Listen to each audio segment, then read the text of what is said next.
processo são institutos de titularidade exclusiva do MP. Mas existem correntes da ADA e do STJ que defendem esse posicionamento aqui. Passa. Nos casos de violência doméstica, nós já sabemos quando se relacionar a mulher, o crime, a pena, como aumentou por causa da Lei Maria da Penha, deveria ser Lei Maria da Pena, mas é da Penha, não é mais crime de menor potencial ofensivo. Mas imaginemos que seja um casal de homossexuais e um bateu no outro. Continua sendo lesão corporal, não vigora a Lei Maria da Penha, que ela qualifica o sujeito passivo qualificado, tem que ser mulher. E nesse caso de violência doméstica, a transação penal e a suspensão deverão conter, preferencialmente, medidas socioeducativas de acompanhamento psicossocial e palestras visando a reeducação do infrator. Por quê? Porque no caso de briga conjugal entre homossexuais, repito, é melhor submeter o casal conflitante a um tratamento, a uma psicóloga, a um assistente social, do que submeter ele para pagar cesta básica, etc, etc. Eu acho isso aqui lógico, você não acha? Lembrando que se for mulher, violência contra a mulher, não se aplica o juizado especial. Não é mais na competência do juizado especial. Passa. No caso de transação penal homologada e não cumprida, decurso do prazo prescricional provoca a declaração de extinção da punibilidade. Claro. Olha só. Eu tenho uma transação penal que não é cumprida. O cara praticou um crime de lesão corporal. Passa, então, nós temos um decurso de 4 anos, 5 anos após a lesão corporal. O cara não cumpriu a transação. A MP vai querer oferecer a denúncia? Não. Espera aí, doutor promotor. O processo já está prescrito. Já se passaram 5 anos da conduta delitiva. E, evidentemente, se o cara não cumpriu a transação penal, o promotor tinha que ter providenciado a denúncia logo. Se ele dormiu, no ponto. O processo prescreveu. Não há que se falar em prosseguimento. Passa. Prestação social alternativa. Prestação social alternativa. O que é isso? Está previsto no artigo 5º, inciso 40, né? Não, 50 menos 10, 46. Letra D da Constituição. Prestação social alternativa são aqueles trabalhos voluntários em ONGs, né? Em fundações. Está previsto na Constituição. É plenamente possível a aplicação da prestação alternativa, né? No caso de transação penal e também de suspensão do processo, do que está previsto na Constituição Federal. Multa! Vamos repetir mais uma vez. Questão da multa. Vamos repetir novamente. Se na transação penal for fixada uma multa, a multa tem que ser fixada em dias multa. Claro. Dias multa. Então, multa. Primeira observação, tem que fixar em dias multa. Cada dia multa vai estar relacionado principalmente pela situação econômica do sujeito. Se ele for muito rico, você vai tacar uma multa, um dia multa bem alto nele. Se ele for pobrezinho, põe um dia multa pequeno. Segunda situação. Se ele não cumprir a multa, essa multa será executada, repetindo, pela Fazenda Pública, na vara da Fazenda Pública, cumprindo o rito dos executivos fiscais. Professor, esse valor dessa multa fica discricionário? Porque assim... Veja, que nós estamos falando em transação penal e estamos falando em suspensão do processo. Então, quando o Ministério Público propõe a ele a pagamento de uma multa, ele pode ou não aceitar. Se ele não tiver condição. Então, não fica discricionário. E outra coisa, o juiz pode discordar da transação penal preparada pelo MP? Pode. Quando a transação penal tiver um indicativo de ilegalidade, o Ministério Público está exigindo mundos e fundos na transação penal, exigindo coisas ilegais, o juiz pode não homologar a transação penal. O juiz pode não homologar a suspensão.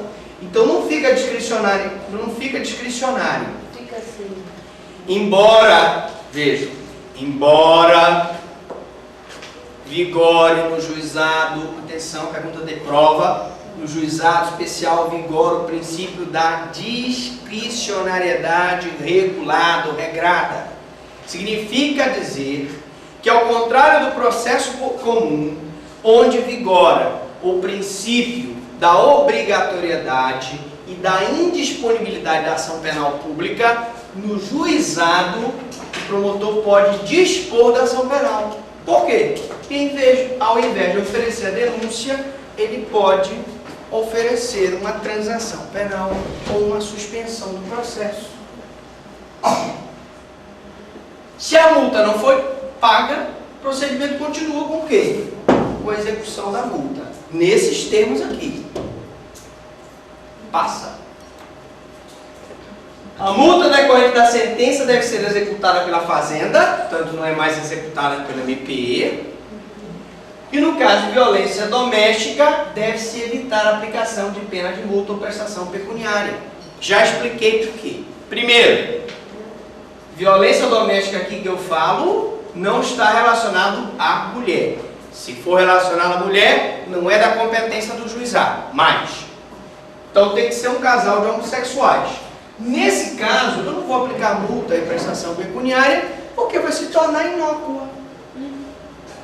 É melhor submeter ele a um tratamento psicológico, um acompanhamento psicossocial, com um assistente social, do que fazer com que o casal pague multa, que não tem sentido nenhum uma briga conjugal ou pagamento de multa.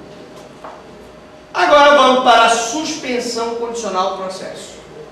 Até aqui tudo bem? Deu para entender? Estamos indo bem ou estão confusos? Eu vejo que o senhor está aí roendo as suas unhas.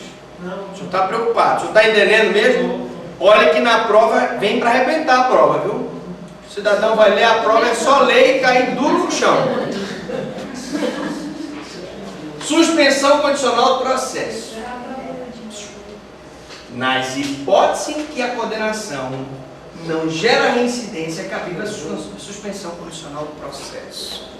Professor, quais são as hipóteses em que o cidadão, mesmo tendo praticado 2 crimes, não gera reincidência? Olha só, João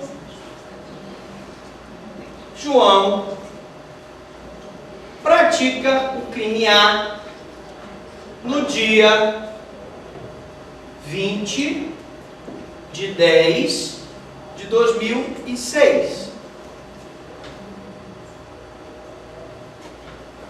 Depois pratica o crime B no dia 20 de 11 de 2006.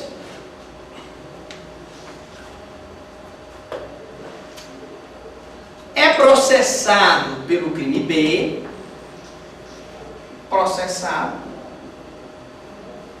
e é condenado a uma pena privativa de liberdade.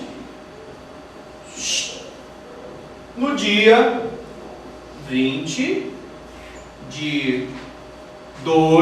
2007. Quando ele foi condenado aqui, descobrem que ele praticou esse crime aqui. Pergunta-se, ele é reincidente ou não? Não. Diferente? Quero saber, é ou não é? Não. Você diz que é? Não. A resposta está errada. Por quê? Para que ele seja reincidente, ele tem que praticar um crime após a sentença condenatória. O mesmo? O mesmo crime. O mesmo, né? Não praticar outro crime. Mas imaginemos que, vamos supor, que depois dessa sentença, no dia 20 não, vamos botar no dia 3 de março de 2007, ele pratica um crime C. Outro crime C. Como esse crime C foi praticado após a sentença condenatória, por esse crime C, ele será reincidente. Incidente Mas se tiver sido no Especialista tem o crime A, mesmo fato ali. entendeu? Crime A, por que ele não é reincidente aqui? Certo. Porque no crime A foi praticado antes Eu sei, antes da condenação. da condenação. Ele só pode ser reincidente se Eu for sei. após. Após. Mas se tiver sido no crime A, o B e o C, aí ele seria reincidente, se ele tivesse sido condenado. Se esse crime A tivesse sido praticado depois do crime B, sim. Professor, como é que Ah, sim, caracteriza seu muito bem. reincidência? Como assim, cara? Como é caracterizado a reincidência? O sujeito foi condenado por um crime. Tá? Aí, Quando quanto ele tempo- sofrer o processo desse crime C, ao final, quando ele for Quanto sentenciado por esse crime C, ele vai ser considerado reincidente, porque ele praticou esse crime C após o crime B. Quanto tempo? Quanto tempo? Existe um prazo da reincidência. Se ele praticar depois da sentença, depois do cumprimento da pena, prazo de 5 anos após o cumprimento da pena, ele então apaga a reincidência dele. Se ele praticar após os 5 anos do cumprimento da pena, ele não é mais reincidente. Se não Mas perceber- isso vocês verão quando nós dermos a aula de sanção penal, uma aula maravilhosa, E nem aula precisa- emocionante. Vocês venham, tomem um chá de camomila, que vocês vão se emocionar. Algumas alunas choram, outras ficam trêmulas. É um problema sério essa aula de sanção penal. Bom, só calma aí. Na vigência do SUSI, decorrente de condenação por contravenção penal, não perderá o autor do fato direito à suspensão condicional do processo por prática de crime posterior. Por quê? Olha só, ele já foi condenado por uma contravenção, está sob SUSI e vem a praticar um crime. Por quê, gente? Porque se ele praticar aqui esse crime B, se ele tiver sido uma contravenção e esse crime C for um crime da condenação por contravenção, não gera a reincidência. Não gera a reincidência. Basta contar a residência para o crime. Então. Se fosse crime aqui e crime aqui, reincidência. Como foi uma contravenção aqui, não gera reincidência. Se o crime for antes, professor, e a contravenção penal depois também não gera? Se o crime for antes, Se a sim. contravenção penal depois aí gera? Mas sim, Crime gera. é mais grave. Vamos ver isso.